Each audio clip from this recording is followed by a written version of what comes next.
BFM TV face à face. Apolline de Malherbe. Il est 8h32 sur RMC et BFM TV. Bonjour Jean-Philippe Tanguy. Bonjour Apolline de Malherbe. Merci d'être dans ce studio ce matin pour réagir notamment à la décision du Conseil constitutionnel hier de retoquer une grande partie de la loi immigration. On va également parler de la colère des agriculteurs, de ce qu'ils peuvent attendre de Gabriel Attal aujourd'hui. Mais d'abord cette question, parce que dans ce contexte, on a appris hier que le Rassemblement national avait voté en faveur des 300 € de plus par mois pour les députés, pour vous comme les autres. Comment est-ce que c'est compréhensible, perceptible par des agriculteurs qui ne gagnent que quelques centaines d'euros par mois ? Non mais ça ne l'est pas, moi je ne vais pas tourner autour du pot, donc c'est un raté. Marine Le Pen, lors de ses vœux hier à la presse, l'a dit. C'est un raté. Quand le groupe a appris cette décision, on a demandé à surseoir à cette décision et à reporter sine die, sans exécution, cette augmentation des frais. Bon, c'est pas le salaire, mais ça ne change rien puisque ce sont déjà des montants très importants. Donc c'est un raté. Donc nous, on a présenté nos excuses pour cette incompréhension, pour cet émoi, et donc on n'a pas cherché à trouver des explications qui n'existent pas. Concrètement, c'est Monsieur Chenu qui était présent lors de ce vote, qui lui a estimé, il a voté pour, quoi. Il a estimé que c'était bien. On avait deux représentants, mais bon, que ce soit Sébastien Chenu et Hélène Laporte, ce serait trop facile de dire que c'est la faute de nos deux représentants. En fait, il y a, si vous voulez, un collège qui avance par consensus, et généralement les décisions se prennent toujours par consensus. D'ailleurs, j'ai vu que les insoumis essayaient de se faire passer pour les anges gardiens de cette institution. En fait, ils ne sont pas non plus opposés, voilà. Et en fait, quand vous abstenez, ils sont abstenus. Oui, mais vous donnez un beau rôle. Non, mais d'accord, mais concrètement, vous auriez pu vous abstenir. Oui, mais vous donnez un beau rôle. Vous seriez donné aussi le beau rôle et ça aurait été plus cohérent, en tout cas. Avec ça n'aurait rien changé à la décision. Non, mais ça n'aurait rien changé à la décision. S'abstenir, c'est se donner un beau rôle tout en prenant l'argent. Voilà. Bon, donc c'est pas mieux. Donc c'est un raté. Nous on demande de surseoir à cette décision. On ne cherche pas d'excuses et on ne cherche pas à accabler les uns ou les autres. C'est pas du tout une attente des Français. C'est pas le moment de vous une attente, c'est pas du tout une attente. C'est pas nous augmenter, mais c'est les frais, ça change rien pour les gens. C'est beaucoup d'argent. On a suffisamment d'argent pour travailler. Nous sommes des gens privilégiés, je tiens à ce mot, en France. Les députés, les sénateurs, les parlementaires, on fait notre travail. Nous sommes des privilégiés dans la société française. Il faut avoir conscience de ces privilèges pour servir le peuple. Voilà. Et il ne faut pas en rajouter. Et nous avons déjà beaucoup de chance de travailler pour les Français. Jean-Philippe Tanguy, on va revenir sur la colère des agriculteurs dans un instant, mais évidemment cette décision du Conseil constitutionnel hier qui donc censure un tiers de la loi immigration, le tiers en particulier qui fait que vous aviez décidé de voter cette loi, le tiers qui avait été écrit par les Républicains. Éric Ciotti était mon invité ce matin sur RMC, il parle d'un hold-up démocratique et il parle même d'une collusion entre Emmanuel Macron et Laurent Fabius, d'une sorte de complicité sur le dos des Français, dit-il. Est-ce que vous remettez en cause la décision ? Est-ce que vous considérez que la décision du Conseil constitutionnel est faussée ? Mais il y a beaucoup de choses. Je pense que là, M. Ciotti, déçu sans doute par cette décision ou par l'échec de sa stratégie politique, fait beaucoup de confusion, accusé de collusion.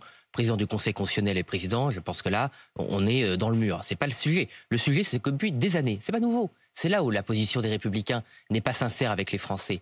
Le Conseil constitutionnel, le Conseil d'État, la Cour de cassation dans d'autres domaines, s'est arrogé trop de pouvoir. C'est-à-dire que les juges français, je rappelle que le père de la séparation des pouvoirs en France, Montesquieu, disait, dans la séparation des pouvoirs, le juge est la bouche de la loi. C'est pas les États-Unis, c'est pas le monde anglo-saxon, il n'y a pas d'interprétation de la loi et les juges n'ont pas à transformer la loi écrite par les parlementaires. Est-ce que vous entendez les arguments du Conseil constitutionnel Non, pas du tout. Moi, je ne les entends pas du tout. Non, je vais vous dire. Mais je veux finir là-dessus. Ça fait des années que le Conseil constitutionnel s'arroge des pouvoirs que nous considérons qu'ils ne devraient pas avoir et que le général de Gaulle ne leur avait pas donné puisqu'ils avaient dit la Cour suprême, c'est le peuple. Donc c'est un pouvoir des juges. C'est malheureusement un pouvoir des juges, mais nous, on le savait. Et on l'a dit, vous le savez. À la présidentielle, Marine Le Pen a dit « Pour que mes mesures sur l'immigration soient appliquées, je dois changer la Constitution grâce au soutien du peuple par référendum. » Là où les Républicains sont hypocrites, c'est qu'ils ont fait les choses en sachant qu'il fallait changer la Constitution. Et maintenant qu'ils sont pris à leur propre piège, ils sont en train d'accuser les institutions. Ouais, enfin, vous aussi, pardon, vous avez été les dindons de la farce. Mais on n'a pas du tout été les dindons de la farce, on a prévenu les Français. Vous criez victoire en décembre, idéologiquement, oui. Vous criez victoire en décembre, et puis là vous vous retrouvez avec cette loi qui est complètement retoquée.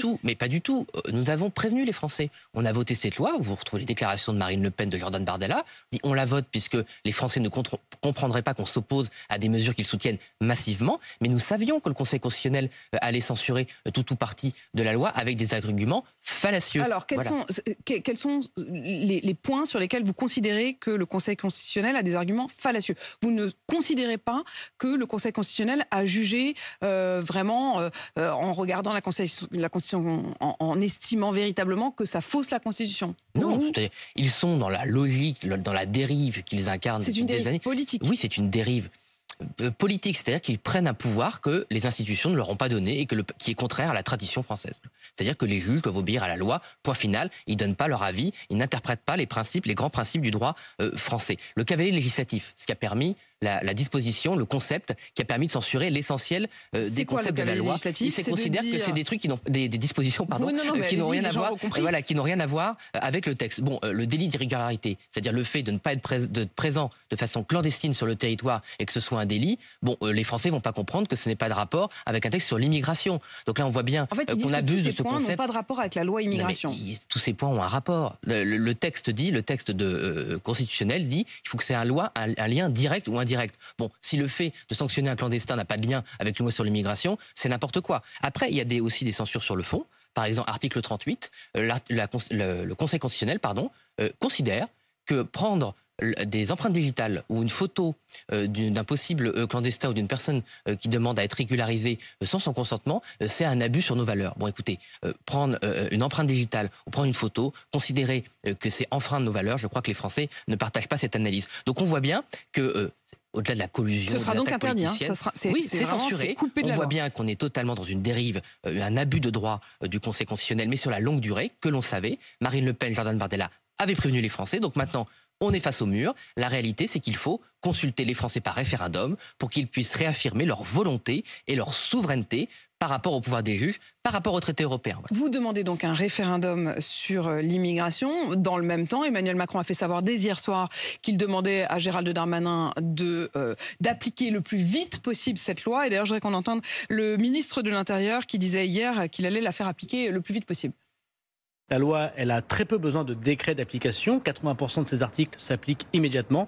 Et j'ai pris 4 instructions pour pouvoir effectivement appliquer la loi, notamment le fait que tous les préfets devront réunir en février et en mars tous les dossiers avec leurs services, les policiers, les gendarmes, pour retrouver les étrangers délinquants qu'on n'a pas pu expulser précédemment parce qu'on n'avait pas les moyens, et de le faire immédiatement dans les jours et les semaines qui viennent. Quand on écoute Gérald Darmanin, on a l'impression que cette loi, elle va être appliquée, qu'elle va vraiment changer les choses. Non, mais elle ne changera rien. Bon, M. Darmanin dans la mystification, et c'est là où vraiment il y a un grand malaise, je trouve, dans notre démocratie. Le gouvernement, M. Darmanin, au Sénat, à l'Assemblée nationale, a soutenu les dispositions censurées avec beaucoup de cynisme, soit du cynisme, soit de l'amateurisme, peut-être les deux, à savoir embarquer les parlementaires avec lui, demander à sa majorité de la voter, en sachant que ça allait sans doute être censuré. Je me demande quand même à nouveau maintenant, si vous n'avez pas été s'ils ne se sont pas un peu fichus de vous quand même. Ah, mais je pense qu'ils se sont surtout fichus des Français, parce que nous, on le savait. On a dit aux Français, une fois de plus, il n'y a pas une seule déclaration, il n'y a pas une seule proposition faite par Marine Le Pen et Jordan Bardella où on ne disait pas qu'il fallait changer la Constitution. Tout ça était très bien expliqué, et d'ailleurs, maintenant, le débat politique va porter sur le changement de la Constitution pour vraiment lutter contre l'immigration. Par contre, quand on voit que M. Darmanin, visiblement, a l'air satisfait qu'une loi votée par sa propre majorité soit elle-même censurée à cet égard, me paraît vraiment une mystification. Ils s'en désolent pas, au minimum. Ils s'en désolent pas. De toute façon, le président de la République, vous savez, quand vous avez quand même le président de la République, c'est le gardien des institutions. C'est pas anecdotique comme titre et comme responsabilité. Quand vous venez devant les Français, après que une loi a été votée, en appelant le Conseil constitutionnel à rentrer en fait dans le débat politique, c'est bien qu'on est face à une mystification et une manipulation de nos institutions. Mais je voudrais que vous écoutiez un autre passage de Gérald Darmanin qui laisse entendre que cette loi changera vraiment les choses, justement. Écoutez. On a déjà vu une augmentation très forte des expulsions, plus 17% d'expulsions d'étrangers irréguliers par rapport à l'année dernière, et plus de 30% pour les étrangers délinquants. On est passé de 3500 étrangers délinquants à plus de 4600. Donc on fait déjà beaucoup. Mais là, on fera encore davantage, en effet. Et on pourra notamment lutter contre ceux qui arrivaient très tôt sur notre sol, quand ils étaient enfants, par exemple, ou parce qu'ils se sont mariés en France, ou parce qu'ils ont des enfants en France. Désormais, on pourra les expulser s'ils commettent un crime, ce qui n'était pas le cas jusqu'à présent. Est-ce que là, vous estimez en effet que ça va dans le sens de ce que vous appelleriez votre victoire idéologique ?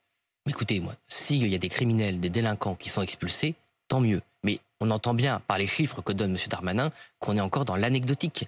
On a eu aussi hier, c'est passé un peu inaperçu, les chiffres des titres de séjour pour 2023. On est à un record absolu, plus de 300 000 personnes, plus de 17%, 320 000 personnes, plus de 17% depuis 2019, donc avant le Covid. Et donc quand il parle de 3 000 personnes expulsées par rapport au nombre de clandestins qu'il y a dans notre pays, qui selon les estimations liées à l'aide médicale d'État, donc cette aide qui accompagne les clandestins, qui paie les soins pour les clandestins, on estime qu'il y a entre 500 000 et 1 million de clandestins. Donc dire on en a sorti 3 000 par rapport à 500 000, on est dans l'anecdote, Madame de Malherbe. Gérald Darmanin précise que s'il y a eu plus d'acceptation, en effet, ou d'autorisation de droit de séjour en France, c'est notamment sur les points économique, c'est-à-dire sur tout ce qu'on appelle les métiers en tension. Est-ce que ça, vous l'entendez? C'est-à-dire, il est pris au pied de ses contradictions. Il nous dit les métiers en tension ne sont pas pourvus et il y a toujours plus d'immigrés qui rentrent pour des raisons économiques avec le soutien du gouvernement. Et pourtant, ces postes ne sont toujours pas pourvus. Donc on est exactement dans la victoire idéologique du Rassemblement national, où cette histoire, cette mystification, une fois de plus,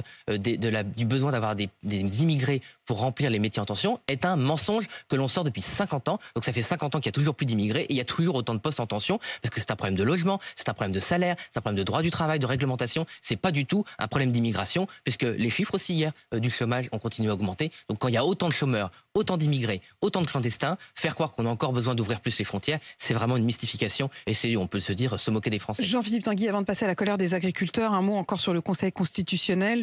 Laurent Fabius, le président du Conseil constitutionnel, réfute toute accusation de collusion, pour reprendre le mot utilisé par Éric Ciotti. Est-ce que vous entendez ce point? Est-ce que vous estimez que les juges ont malgré tout jugé en conscience et en liberté? Je pense qu'ils sont jugés en conscience. C'est bien le problème d'ailleurs, c'est qu'on est face à un système de pensée. Et nous, on combat ce système de pensée. C'est-à-dire que, par exemple, ils estiment que le pouvoir leur appartient et qu'il n'appartient pas au peuple. C'est un problème de souveraineté. Faudrait-il changer les règles? C'est-à-dire, vous voulez changer la Constitution. Est-ce qu'il faut aussi changer la Constitution du Conseil constitutionnel? Est-ce que vous estimez que la manière dont aujourd'hui sont nommés les membres du Conseil constitutionnel, majoritairement issus de la vie politique, est un enfreint, en tout cas, à une sorte d'indépendance? Mais bien sûr, mais c'est pas là, faut pas changer la Constitution. C'est la façon dont il l'exerce. Là, c'est l'esprit.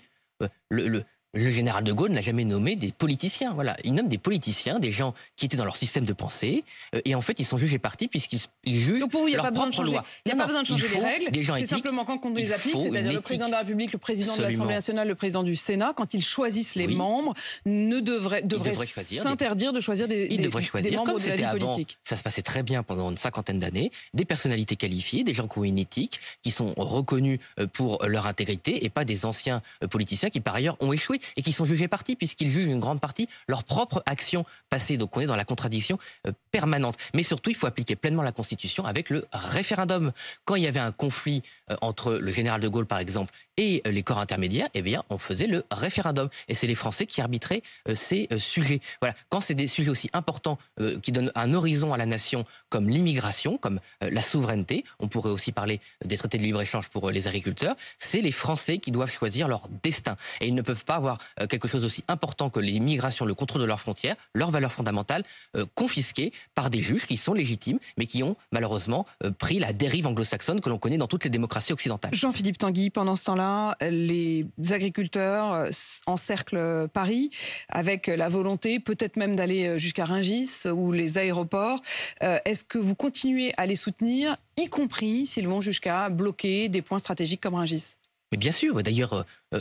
bloquer Rungis ou l'aéroport du Bourget qui permet aux oligarques du monde entier de se balader, c'est justement les cibles qu'il faut bloquer. Il ne faut pas, ils ont raison, emmerder les Français. C'est pas juste que vous les soutenez, c'est que vous dites allez-y. Mais oui, moi je les soutiens, je les engage à bloquer les points névralgiques qui symbolisent l'oligarchie française et internationale. Mais Rungis, ça représente l'oligarchie? Parce que c'est le système d'échange, de commercialisation, et le fait, c'est pas Rungis, la place de Rungis et puis les personnes honnêtes qui y travaillent. C'est le système de prix, c'est avoir des prix justes. c'est quel est le pouvoir de la transformation des multinationales de l'agroalimentaire. C'est de la spéculation. Mais bien sûr, enfin écoutez, Madame de Mala, vous le savez, vous êtes attentive à vos auditeurs, jamais l'alimentation n'a été aussi chère en France. Au moins plus de 20% minimum sur 3 ans. Et jamais les agriculteurs n'ont aussi eu du mal à vivre de leur travail. Donc on est dans un désordre économique total. La valeur ajoutée n'est pas bien répartie, elle n'est pas bien partagée. Le gouvernement ne fait pas appliquer la juste rémunération du travail. En place des prix planchers. Bien sûr, c'est dans le programme de Marine Le Pen. Comme le dit François Ruffin, qui était à ce même micro hier. François Ruffin, qui est député de la Somme là-dessus, a raison. Il a tort sur les normes écologiques et ses contradictions, où en fait le système qu'il propose ferait exploser les prix. Mais sur les prix planchers, à savoir qu'il y a des limites à ne pas franchir négativement pour que le travail des agriculteurs soit justement représenté et qu'en face des prix planchers, il y a aussi des limites aux abus de la grande distribution, de la transformation des multinationales. Bref, tous ceux qui se gavent sur le travail des agriculteurs depuis des années. On parle de la PAC toute la sainte journée. Mais le fait qu'il y ait des dizaines de milliards... La politique agricole commune, pardon. Des dizaines de milliards qui, depuis des décennies, subventionnent l'agriculture, c'est prouve bien que le système ne fonctionne pas. Les agriculteurs, les paysans au sens strict du terme, ce sont des gens qui vivent de leur travail, de leur terre, de leur outil de travail, de leurs compétences. Ils n'ont pas à être subventionnés toute leur vie. Ils ne le veulent pas. Eux, ils voudraient pouvoir vivre de leur prix. Et c'est ça qui m'inquiète dans les rumeurs que j'ai entendues sur les annonces de M. Attal, c'est que si c'est encore des mesurettes où on fait des chèques aux agriculteurs pour les soulager, ça peut être bien à court terme. Mais s'il n'y a pas de remise en cause profonde de ce système économique qui exploite le travail des agriculteurs, qui ne reconnaît pas,